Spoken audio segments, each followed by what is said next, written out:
Welcome back. इस video के अंदर हम बात करेंगे ऑब्जेक्ट लिटरल्स के बारे में कि जावास्क्रिप्ट के अंदर ऑब्जेक्ट लिटरल जो है वो क्या होते हैं।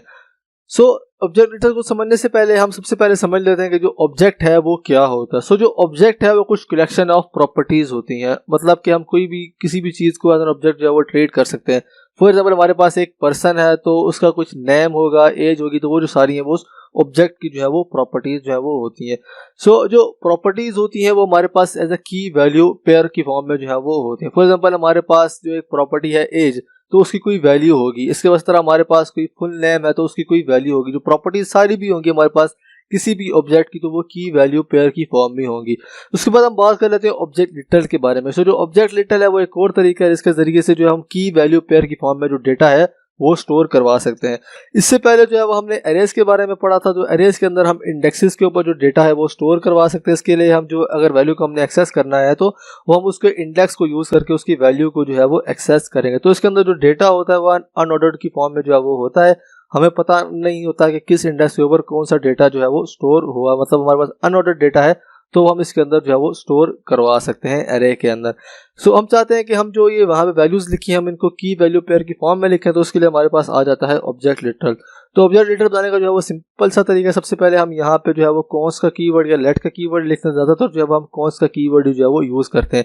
उसके बाद हम ऑब्जेक्ट लिटरल का जो है वो नाम लिख लेते हैं। उसके बाद हम यहाँ पे जो है वो असाइनमेंट ऑपरेटर लगा देते हैं और फिर उसके बाद यहाँ पे करली ब्रेसेस और फिर उसके बाद जो हमने प्रॉपर्टीज डिफाइन करनी है, की वैल्यू पेयर बनाने हैं, वो हम इसके अंदर जो है वो लिख लेते हैं। तो यहाँ पे आप देख सकते हैं कि यहाँ पे सबसे पहले हमने लिखा है आईडी, उसके बाद यहाँ पे कॉलन लगा दे और फिर उसके बाद यहाँ पे उसकी वैल्यू थी वो हमने इसके बाद जो है वो यहाँ पे लिख लिया। और फिर उसके बाद यहाँ पे जब एंड हो रहा था तो हम यहाँ पे कॉमा लगा देते हैं और कॉमा के बाद जो भी हमने अगली प्रॉपर्टीज लिखनी है वो हम इसके अंदर जो है वो लिख लेते हैं। तो इसको जो है वो हम प्रैक्टिकली करके जो है वो देखते हैं। तो मैं यहाँ VS कोड में आ गया हूँ।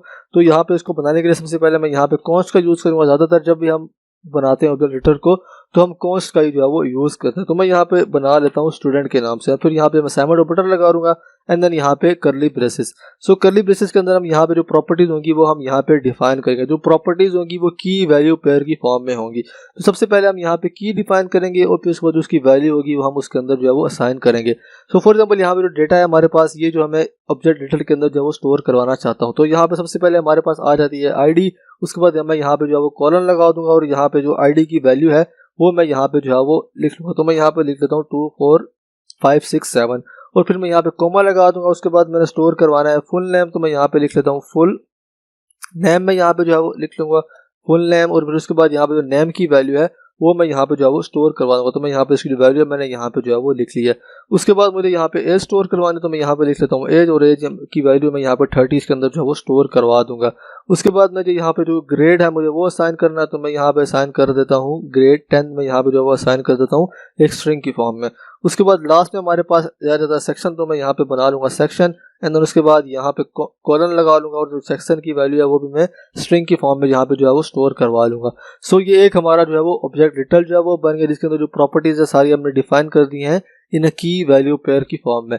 इसको मैं अगर यहाँ पे लिख लेता हूँ स्टूडेंट, तो यहाँ पे आप देख सकते हैं कि यहाँ पे जो सारी वैल्यूज है वो हमें यहाँ पे जो है वो शो हो रही हैं। इसके बाद जो है हम देखते हैं कि हम इनकी वैल्यूज को जो है वो एक्सेस किस तरीके से जो है वो करते हैं।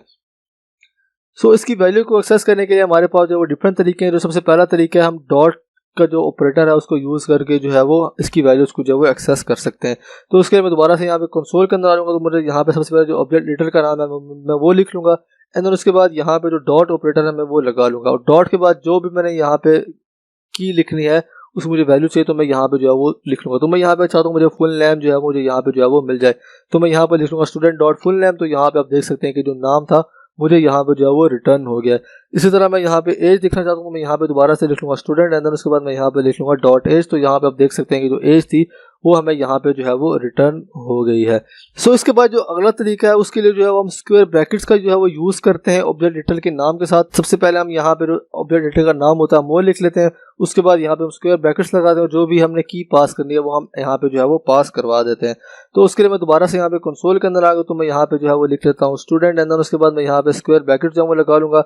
अगर मैं यहाँ पे जो है वो लिख लेता हूँ फुल नेम, अगर मैं यहाँ पे लिख लेता हूँ तो यहाँ पे आप देख सकते हैं कि यहाँ पे इसने बता दिया कि full name is not defined.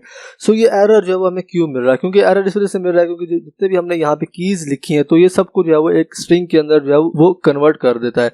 अगर मैं यहाँ पे इस तरीके से लिखूंगा स्ट्रिंग के अलावा तो ये समझेगा कि हम यहाँ पे कोई वेरिएबल जो है वो पास करवा रहे हैं, तो इस वजह से इसने यहाँ पे एरर दिया है कि full name is not defined. तो मुझे इसको एक्सेस करना है तो मुझे इसको स्ट्रिंग के अंदर जो है वो कन्वर्ट करना पड़ेगा। तो इसको मैं स्ट्रिंग के अंदर कन्वर्ट करूंगा तो यहाँ पे आप देख सकते हैं कि जो फुल नेम है वो हमें यहाँ पे जो है वो मिल गया है।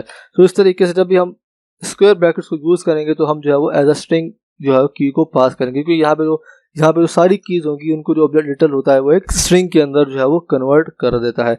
इसके बाद जो लास्ट में हमारे पास तरीका है कि हम जो की है उसको किसी वेरिएबल के अंदर जो स्टोर करवा दें, जो वेरिएबल है वो हम स्क्वायर ब्रैकेट्स के अंदर जो है वो पास करवा दें। तो फॉर एग्जांपल मैं यहाँ पे बना लेता हूँ गेट नेम के नाम से वेरिएबल जो है मैं यहाँ पे बना लेता हूँ। तो मैंने यहाँ पे बना लिया गेट नेम एंड देन इसके अंदर मैं यहाँ पे नाम जो है वो एक्सेस करना चाहता हूँ तो मैं यहाँ पे सिंपली जो है वो मैं लिख लूंगा फुल नेम, मैं यहाँ पे जो है वो लिख लूंगा एंड देन उसके बाद मैं यहाँ पे इसी तरह जो स्क्वायर ब्रैकेट्स के अंदर जो है मैंने वेरिएबल बनाया है गेट नेम का वो मैं यहाँ पे जो है वो पास करवा दूंगा। तो मैं यहाँ पे लिख लेता हूँ गेट नेम। सो इस तरीके से भी जो है वो हम वैल्यूज को जो है वो एक्सेस कर सकते हैं। हम यहाँ पे एक वेरिएबल बनाया उसके अंदर जो भी की हमें स्टोर करनी है वो एज अ स्ट्रिंग जो है वो स्टोर करवा दें, फिर उसको स्क्वायर ब्रैकेट्स के अंदर यहाँ पे जो है वो पास करवा दें। सो ये होता है ऑब्जेक्ट लिटल, जिसके अंदर जो है वो हम की वैल्यू पेयर की फॉर्म में जो है वो डेटा को स्टोर करवा दें। उसको अगर हमें एक्सेस करना है तो हम डॉट ऑपरेटर को यूज करके जो है एक्सेस कर सकते हैं।